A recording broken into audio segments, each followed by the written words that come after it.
Assalamualaikum warahmatullahi wabarakatuh.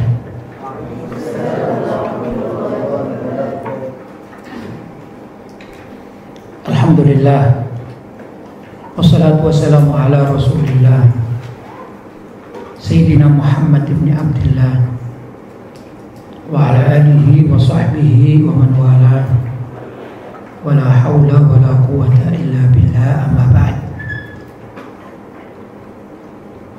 Hadratul mukarramin, ma'asyiral asatidzah al-kurama, para murid, para pelajar tahfidzul Quran yang dimuliakan oleh Allah Subhanahu wa taala. Alhamdulillah, siang ini saya bisa berkumpul, berjumpa, dan juga bersama-sama di tempat atau madrasah tahfidzul Quran. Apa namanya? Asyatibiyah. Madrasah tahfidzul Quran Asyatibiyah. Mudah-mudahan di tempat yang sangat mulia ini sebagai saksi kelak kita di akhirat dijadikan orang-orang min ahlil Quran. Allahumma amin. Ahlul Quran, ahlullah wa khasatuh. Orang yang ahli Al-Quran itu dianggap ahlullah, keluarga Allah, wa khasatuh, dan orang-orang yang dijadikan kekasih-kekasih khususnya Allah Subhanahu wa taala. Demikian yang disabdakan oleh junjungan kita Nabi besar Muhammad sallallahu alaihi wasallam. Karena itu kita wajib menjaga dan juga wajib berbangga menjadi orang-orang yang senantiasa berhubungan atau hidup dengan membaca, mempelajari, menghafalkan Al-Quran. Alhamdulillah di tempat ini arah untuk itu semuanya ada. Alhamdulillah. Kita berterima kasih kepada guru-guru kita yang mengarahkan kita, mengajak kita untuk senantiasa mempelajari Al-Quran. Dan kita sangat merasa beruntung kalau hari-hari kita diisi dengan pelajaran Al-Quran. Ini suatu hal atau generasi yang insya Allah akan dibanggakan oleh Nabi Muhammad SAW. Kalian masih muda, masih kecil, tapi kalian sudah menjadikan diri kalian, mengabdikan diri kalian, menghibahkan diri kalian, menghadiahkan diri kalian untuk ayat-ayat Allah, firman-firman Allah, Al-Quranul Karim, yang mana isi dari Al-Quran itu adalah ajaran Islam itu sendiri. Tentu Al-Quran ini akan menjadi sempurna ya, jika mana kita memahaminya dengan baik. Al-Quran sudah sempurna, cuman kita sebagai umat Islam perlu menjadi lebih sempurna untuk memahami ayat-ayat Al-Quran. Itu maksudnya ya. Kalau mulai dari kecil, macam kalian, ini dimulai dari membaca, cara membaca ya. Cara membaca, gimana cara membaca Al-Quran yang baik, sesuai dengan tajwid, sesuai dengan aturan-aturan yang telah ditentukan oleh syariat. Mana huruf yang harus dibaca panjang, mana huruf yang harus dibaca pendek ya. Ini semua adalah tata cara bertajwid. Bertajwid yaitu tata cara membaca Al-Quran dengan baik. Itu hukumnya harus dipelajari bagi orang yang ingin menjadi ahlul Quran. Ada di sana kita mengenal namanya mat tabi'i misalnya, ya. Baca 2 huruf atau 2 harokat. Mat tabi'i baca 2 harokat, ya. Bismillahi. Nah, bismillahi. Ya, ini mat tabi'i itu bacanya adalah dengan 2 harokat. Lahi. Ini harus tahu. Alhamdulillah guru-guru kita juga mengajarkan yang demikian, ya. Ada juga mat jaiz, ya. Mat yang dibaca 4 harokat, ya. Ada mat lazim yang dibaca bisa 6 harokat. Mat arid lisukun. Nah, ini semuanya juga yang sifatnya panjang seperti amin, ya.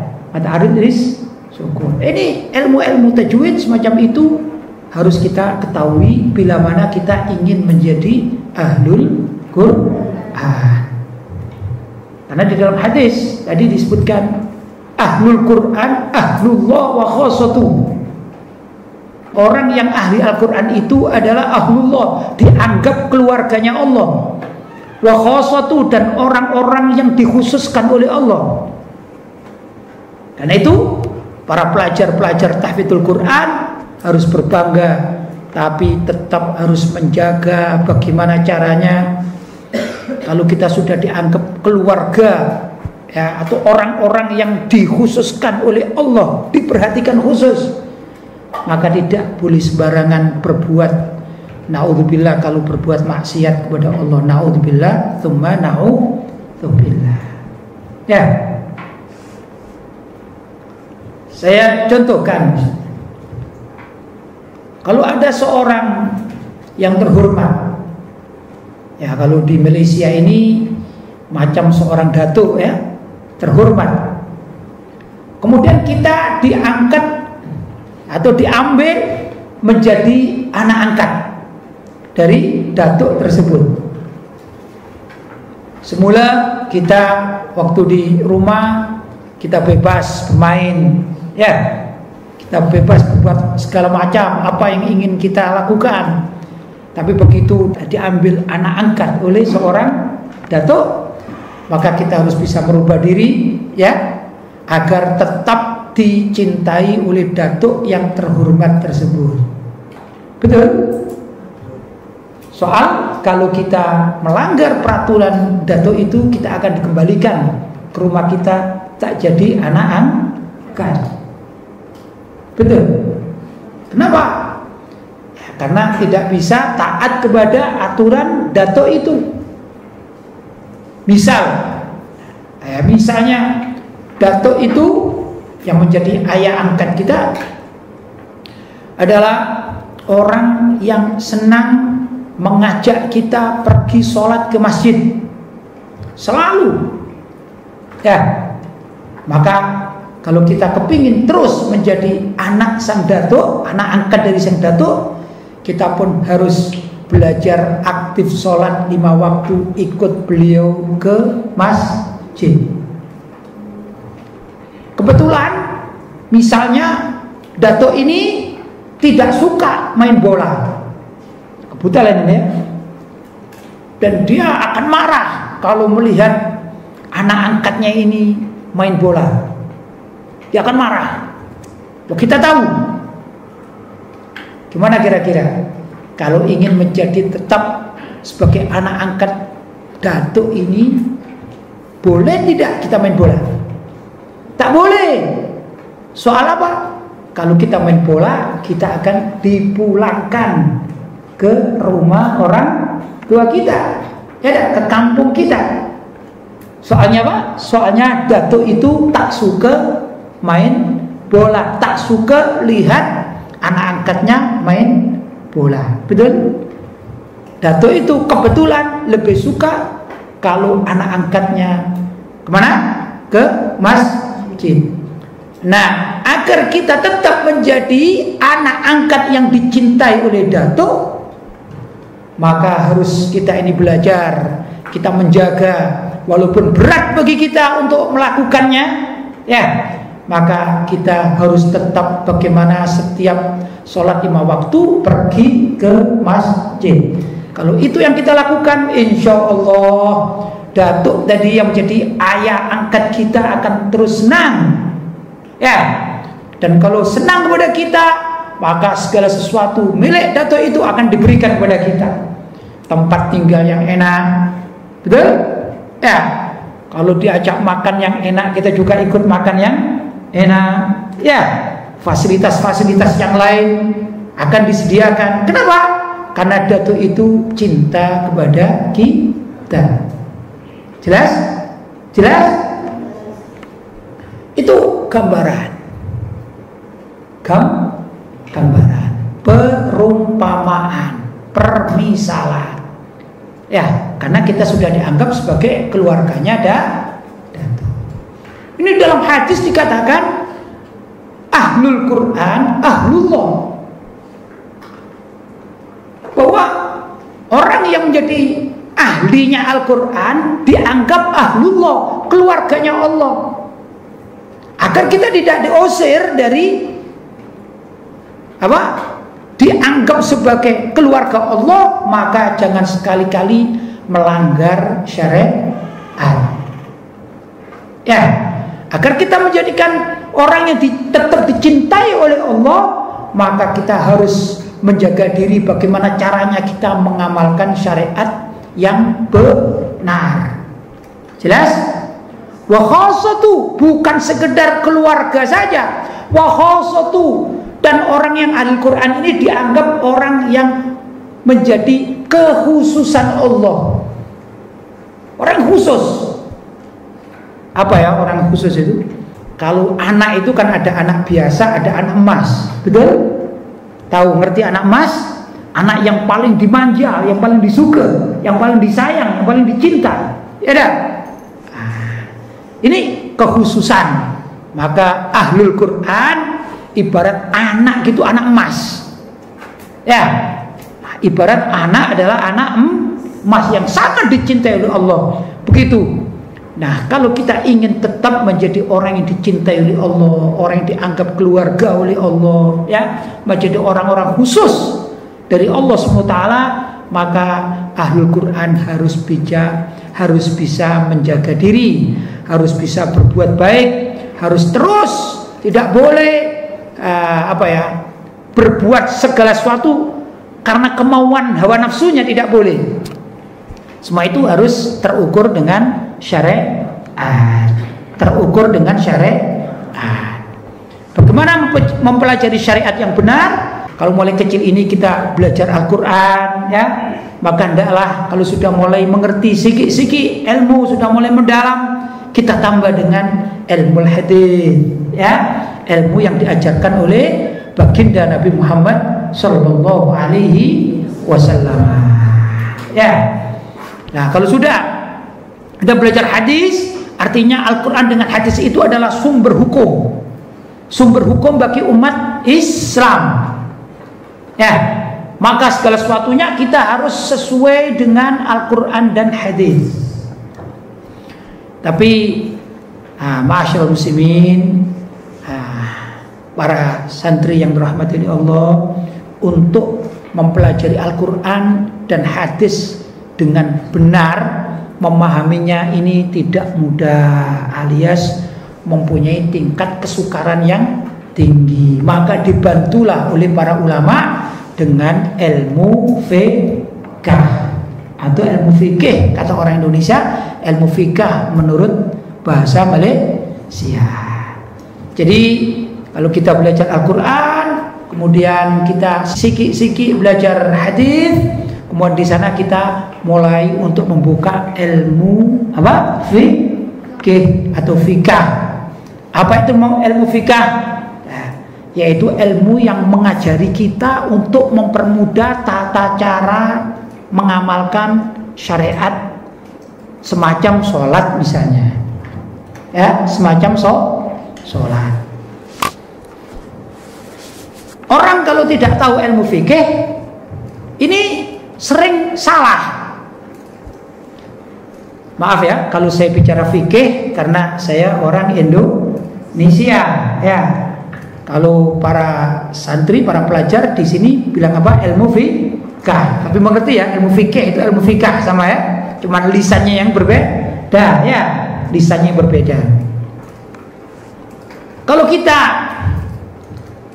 ingin tahu ilmu fikih itu mengatur segala tata cara kita hidup, sehingga kehidupan kita ini benar-benar sesuai dengan ajaran Al-Quran maupun hadis. Ya, termasuk yang paling umum yaitu fikih tentang sholat. Fikih tentang sholat. Fikih tentang sholat ini tidak mudah. Walaupun kita sudah setiap hari sholat, tapi kalau kita pelajari lagi ilmu fikih tentang sholat ini ternyata luas. Ternyata sangat luas. Mulai dari tata cara mengenal air yang suci, ya, itu ada tata caranya sendiri. Mana itu air bersih dan mana itu air suci, ya, itu berbeda. Air bersih belum tentu suci, jelas. Maka ada perbedaan-perbedaan ya. Air bersih itu ada yang namanya air mustakmal, air yang sudah dipergunakan. Misalnya ini air saya pergunakan untuk wudhu, saya tampung lagi, gini ya, saya tampung, ini airnya tetap bersih, tapi sudah pernah saya pakai, maka ini bukan air yang bisa untuk bersesuci, namanya air mustakmal, sudah pernah dipergunakan. Kalaupun diminum tak apa-apa, karena ini airnya bersih, ya. Cuman untuk bersesuci seperti wudhu, maka tidak bisa. Ini dibahas dalam ilmu fikih yang disusun oleh para ulama. Ilmu fikih itu juga berasal dari Al-Quran maupun hadis Nabi Muhammad SAW. Itu dari segi sesuci ya. Nah, kemudian menginjak akan sholat. Orang akan sholat. Ini kita dalam keadaan sholat berjamaah, ya. Maka di sana ada aturan. Orang yang berjamaah ini harus tasfiyatus sufuf. Apa tasfiyatus sufuf? Meluruskan sof sholat. Ini juga ada ilmu fikihnya. Diambil dari hadis Nabi Muhammad Sallallahu Alaihi Wasallam. Saya bacakan sebuah hadis ya. Saya katakan tadi bahwa ilmu fikih itu diambil dari hadis, juga diambil dari ayat-ayat Al-Quran. Dari Sayyidina An-Nu'man Ibnu Bashir radhiyallahu ta'ala anhu qala, beliau mengatakan, aqbala Rasulullah sallallahu alaihi wasallam 'ala an-nasi biwajhihi, bahwa suatu saat Rasulullah sallallahu alaihi wasallam itu menghadap kepada makmum sholat. Jadi jamaah sholat ya, Rasulullah menghadap kepada makmumnya sebelum takbir. Jelas? Faqala, lantas Rasulullah sallallahu alaihi wasallam bersabda, aqimu sufufakum, dirikanlah sof kalian, luruskanlah sof kalian. Sof sholat ini ya. Salatan, beliau mengatakan itu 3 kali. Jadi prakteknya aqimu sufufakum, aqimu sufufakum, aqimu sufufakum. Ya. Luruskan sof kalian, rapikan sof kalian, tegakkan sof kalian. 3 kali. Wallahi, demi Allah, kata Nabi Muhammad SAW, la tuqimanna sufufakum au la yukhalifanallahu baina qulubikum. Kalian mau meluruskan sof kalian, merapatkan soft kalian, atau kalau kalian tidak mau lurus softnya, tidak mau rapat softnya, maka hati kalian akan dipecah-pecah oleh Allah, akhirnya tercerai-berai. Jadi untuk urusan tasfiyatus sufuf, hanya mengurus soft sholat itu diatur oleh Rasulullah Shallallahu Alaihi Wasallam. Qala, maka berkatalah Sayyidina An-Nu'man bin Bashir, faraitur rajula, aku melihat orang-orang itu, yaitu makmum salat tadi itu, yulziku mangkibahu bimangki sahibihi, mereka merapatkan mangkib, ini bahu, ya, bahunya dengan bahu temannya, jadi apa namanya, rapat, ya. Saya tak tahu kalau bahasa Malaysia, kalau bahasa Indonesia mepet, merapatkan, memepet, ya. Apa bahasa sini? Rapat juga. Merapatkan bahunya, menempelkan bahunya dengan bahu temannya. Wa rubbatahu bi rubbati sahibihi, dan menempelkan rubbah, lutut. Ya, lututnya ini dengan lutut kawannya, rapat jadi. Faka'bahu bika'bihi, demikian juga Ka'ab itu mata kaki, jelas, mata kakinya ditempelkan dengan mata kaki teman sebelahnya, rapat itu. Ini ajaran Rasulullah Shallallahu Alaihi Wasallam. Ya mungkin di antara kita belum bisa mengamalkan, tapi itulah sunnah yang diajarkan oleh Nabi kita Muhammad Shallallahu Alaihi Wasallam. Luar biasa, ya. Ini diriwayatkan oleh Imam Abu Dawud radhiyallahu taala anhu. Jadi untuk urusan tasfiyatus sufuf, merapatkan soft salat saja itu sudah diperintahkan oleh Nabi.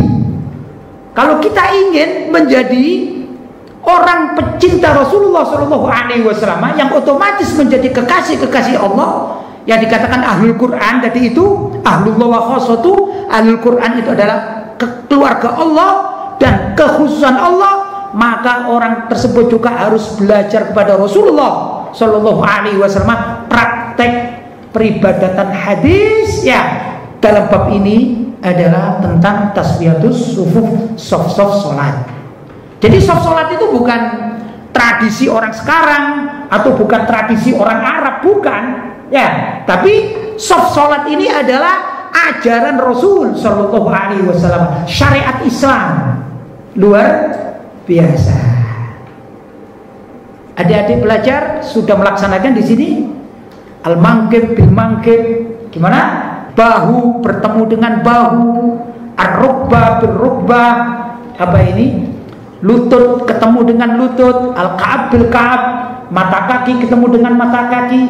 Ini ajaran Rasulullah Shallallahu Alaihi Wasallam. Mudah-mudahan ke depan, kalau kemarin kita belum melaksanakan itu, mudah-mudahan ke depan kita bisa mengamalkannya agar sholat kita menjadi sempurna. Kenapa? Kata Rasulullah, kalau itu diingkari, kalau itu tidak dikerjakan, maka satu dengan yang lainnya umat Islam ini bercerai-berai, bertengkar sana sini. Gara-gara apa?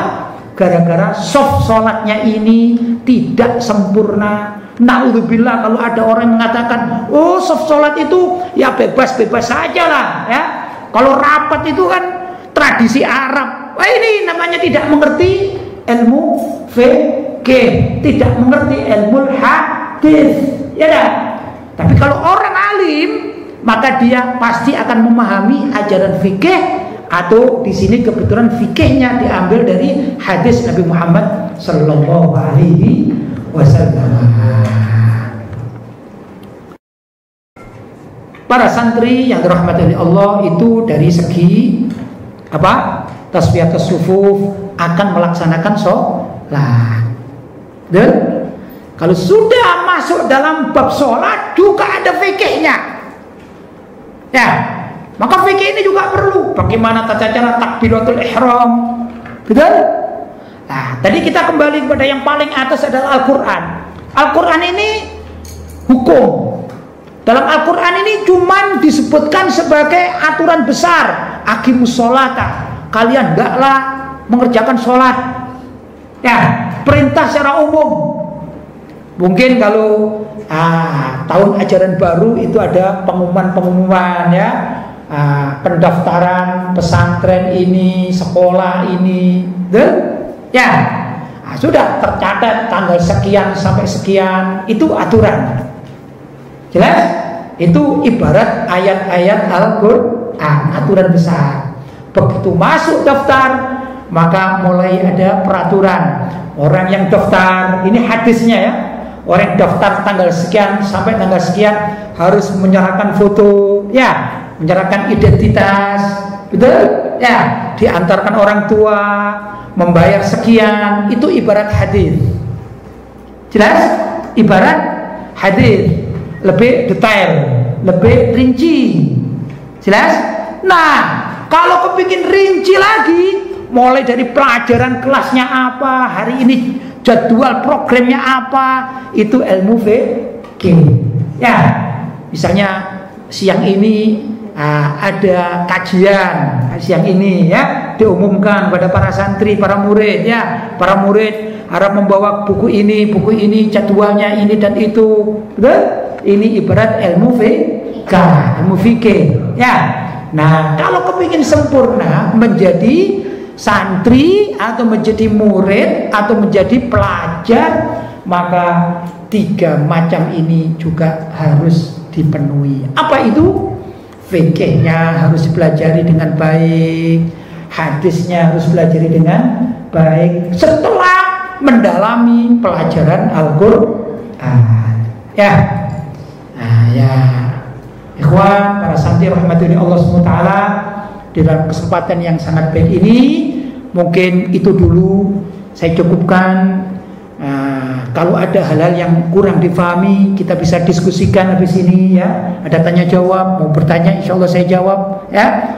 Mudah-mudahan ada manfaatnya. Hadza ma aqulu lakum wal afu minkum. Wassalamualaikum warahmatullahi wabarakatuh.